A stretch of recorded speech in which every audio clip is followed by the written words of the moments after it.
3rd November, Martin de Porres.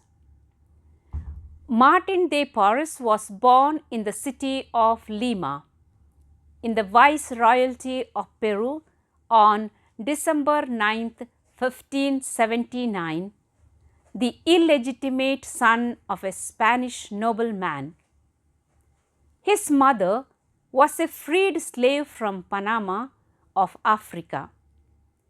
He had a sister named Juana, born 3 years later in 1581. After the birth of her sister, the father abandoned the family. Anna, his mother, supported her children by taking in laundry. He grew up in poverty, and when his mother could not support him, Martin was confided to a primary school for 2 years and then placed with a surgeon to learn the medical arts. Soon he came to be loved by the inmates of the city hospitals and prisons, among whom he distributed a part of his meager wages. Growing in poverty, he cultivated an immense love for his fellow poor and the afflicted. By the time he was 10, Martin was spending several hours of each day in prayer, a practice he maintained for the rest of his life. He once asked his landlady for the stumps of some candles she had discarded, and she later saw him using their scanty light to behold a crucifix before which he knelt, weeping. At 15, Martin decided to devote himself to the religious life. He applied to join the convent of the Rosary in Lima, a Dominican monastery.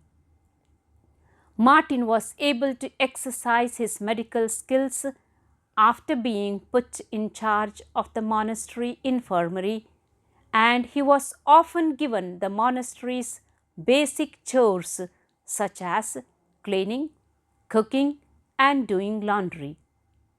When Martin was 24 in 1603, he gave the profession of faith that allowed him to become a Dominican brother. Martin was a very spiritual man, spending time in prayer, sometimes surrounded by a brilliant light and doing severe penance several times a day. There are many recorded instances of when his brother monks found him in the chapel before the Blessed Sacrament, so filled with love for Jesus that he leviated in pure ecstasy. In other instances, Martin was able to bilocate and pass through locked doors in order to help a sick or dying person in another part of the monastery. He was able to know if the person in his care would or would not recover.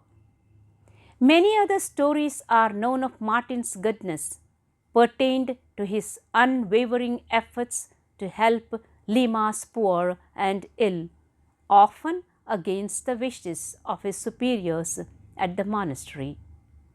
A sick, aged street person, almost naked and covered with open sores, was taken by Martin to his own bed at the monastery.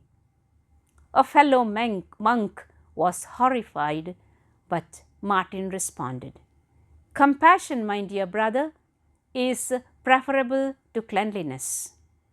Reflect that with a little soap I can easily clean my bed covers. But even with a torrent of tears, I would never wash from my soul the stain that my harshness towards the unfortunate would create." Martin loved animals of all kinds and seemed to have unusual skills in communicating with them. He was said to have a supernatural rapport with the natural world. The most famous single story connected with Martin had to do with a group of rats that infested the monastery's collection of fine linen robes. Martin resisted the plans of the other monks to lay poison out from for the mice.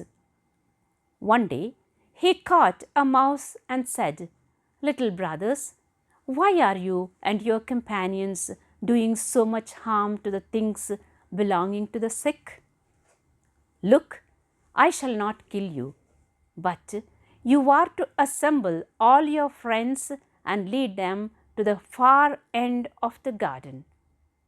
Every day I will bring you food if you leave the wardrobe alone." Whereupon Martin led a Pied Piper like mouse parade toward a small new den. Both the mice and Martin kept their word, and closet infestation was solved for good. He would apply his medical skills to the treatment of a wounded dog found wandering in the streets with the same energy he would devote to a sick human. Paintings of Martin often depicted him with a mouse, dog, or cat, or sometimes with a broom, symbolizing his devotion to everyday tasks. Martin died of a fever in Lima on November 3, 1639, at the age of nearly 60. In 1837, he was beatified. He was canonized as a saint by Pope John XXIII on May 6, 1962. He is the patron saint of social justice, racial harmony, and mixed race people.